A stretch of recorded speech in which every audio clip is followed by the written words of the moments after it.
Assalamualaikum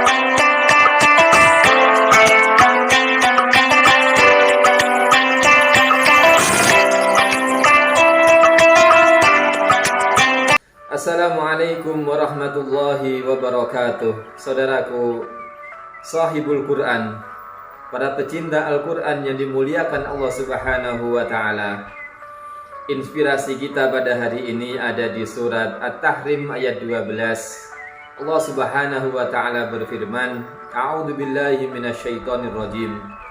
Wa Maryam ibnata Imran allati ahsanat farjaha fanafakhna fiha min ruhina wa saddaqat bi kalimati rabbiha wa kutubihi wa kanat minal qanitin.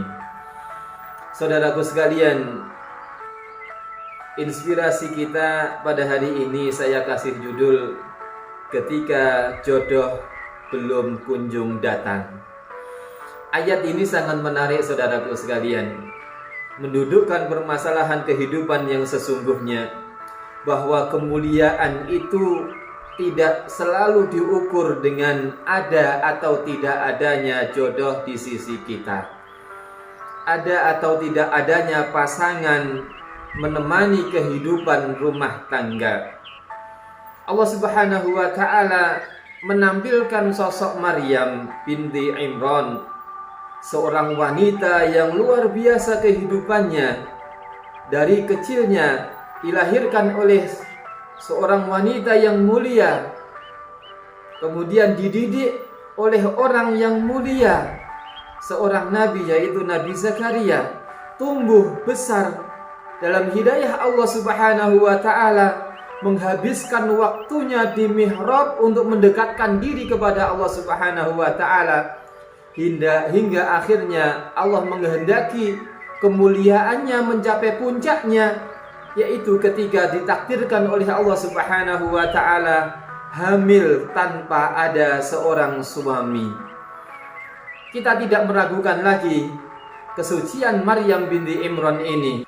Bahkan ketika malaikat Jibril alaihi salam datang menghampirinya atas perintah Allah Subhanahu wa ta'ala, maka beliau katakan, qalat inni a'udzu birrahmani minka in kunta taqiyya.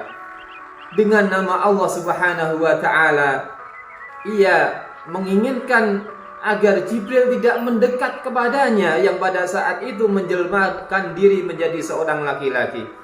Betapa kesuciannya dijaga sedemikian rupa, dan kesucian inilah yang kemudian menjadikan Maryam binti Imran ini menjadi manusia mulia yang namanya diabadikan oleh Allah Subhanahu wa ta'ala, menjadi salah satu wanita termulia di muka bumi ini.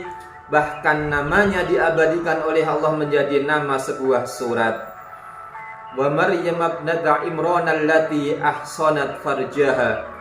Yang menjadikan Maryam mulia adalah keberhasilannya menjaga kehormatannya, juga kemudian komitmennya mengikuti semua yang ditakdirkan oleh Allah Subhanahu wa ta'ala.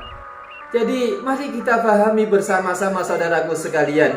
Bagi anda yang ditakdirkan oleh Allah belum menemukan jodohnya, mari kita pahami bersama-sama bahwa kehidupan ini hakikatnya bukan masalah mendapatkan istri atau suami atau bukan.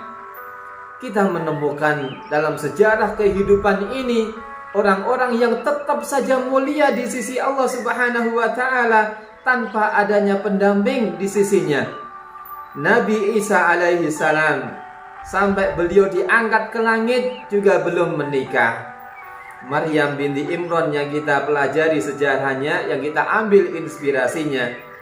Demikian juga kita mendapatkan kisah-kisah para ulama yang mengakhiri kehidupan di dunia yang fana ini, atau bahkan mendedikasikan dirinya hidup tanpa seorang pasangan. Kita melihat ada Imam Zamakhsyari, ada Imam Ibnu Taimiyah, ada Imam Ibnu Hajar. Ini orang-orang yang luar biasa, yang hidupnya habis untuk beribadah kepada Allah Subhanahu wa ta'ala, untuk mengarang kitab, Bahkan Imam Ibnu Taimiyah sampai kehidupannya berakhir meninggalkan sekitar 500 judul buku. Ini Masya Allah saudaraku sekalian rahimakumullah. Jadi kalau kita hanya merana gara-gara belum menemukan jodohnya, kemudian menjadikan kehidupan ini tidak produktif, maka sesungguhnya kita sedang terjebak di dalam fata morgana kehidupan di dunia yang fana ini. Apa yang bisa kita lakukan saudaraku sekalian? Yang pertama, yakinilah bahwa semua yang terjadi di dalam kehidupan kita adalah atas kehendak Allah Subhanahu wa taala, dan Allah tidak pernah mendolimi hambanya. Semua yang terjadi atas takdir Allah, dan semua yang ditakdirkan oleh Allah dalam diri kita pasti akan menemukan kebaikannya. Bisa jadi saat ini Allah belum menemukan jodohnya. Bisa jadi jodoh kita akan hadir mungkin di usia 40 tahun, atau di usia 50 tahun, atau di usia 60 tahun, wallahu alam. Atau bahkan kalau kemudian sampai meninggal dunia juga belum ketemu jodohnya, yakinlah bahwa di surga Allah menyediakan bidadari yang lebih sempurna daripada wanita di dunia untuk kita.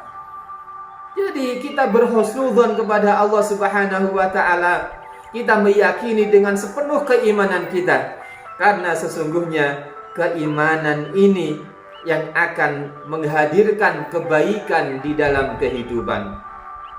Yang kedua, setelah kita meyakini akan kebenaran takdir Allah Subhanahu wa taala, mari kita isi kehidupan kita ini dengan kehidupan yang produktif, dengan sebanyak-banyaknya pengabdian kepada Allah Subhanahu wa taala, karena kehidupan ini adalah untuk beribadah.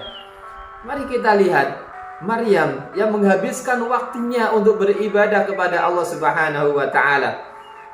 Para ulama-ulama yang kita sebutkan tadi, mereka menghabiskan waktunya untuk beribadah, atau untuk berjihad, atau untuk menimba ilmu, atau untuk mengajar, atau untuk meninggalkan ilmunya untuk generasi-generasi berikutnya. Sehingga kita melihat kehidupan mereka itu sepanjang kehidupan dunia ini. Mereka sudah meninggal dunia ribuan tahun yang lalu, tetapi namanya tetap harum sampai hari ini. Kitab-kitabnya tetap memberikan pengetahuan kepada umat manusia sampai kiamat. Inspirasinya tetap membangkitkan semangat hingga hari kiamat. Kalau tadi ada ulama yang laki-laki, kita menemukan ada ulama yang perempuan.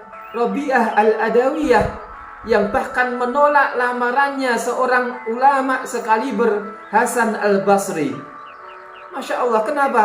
Karena beliau ingin menikmati, ingin mengungkapkan cintanya kepada sang pemilik cinta yang abadi.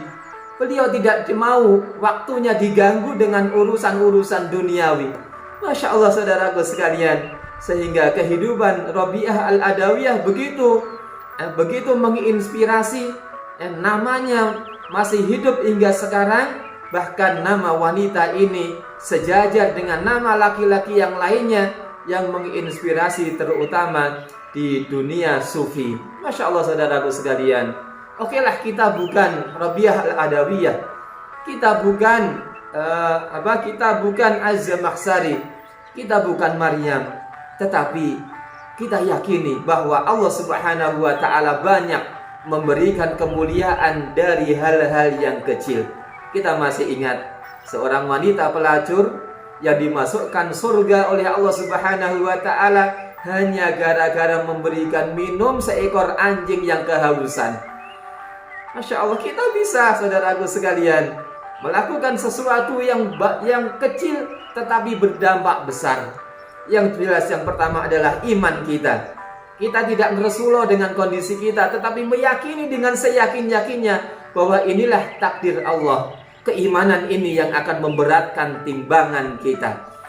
Kita bisa mendidik anak orang lain, menginspirasi melalui tulisan-tulisan kita. Entah itu tulisan yang kita bukukan, atau tulisan di media sosial yang itu bisa jadi akan menginspirasi orang, akan membangkitkan semangat orang yang membacanya, atau hal-hal yang lainnya yang bisa kita lakukan.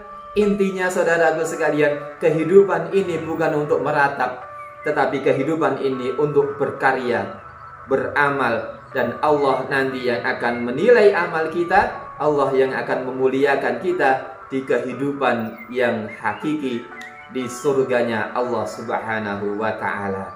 La tahzan, innallaha ma'ana. Tersenyumlah saudaraku sekalian, Allah berkeinginan untuk memberikan kebaikan kepada Anda. Assalamualaikum warahmatullahi wabarakatuh.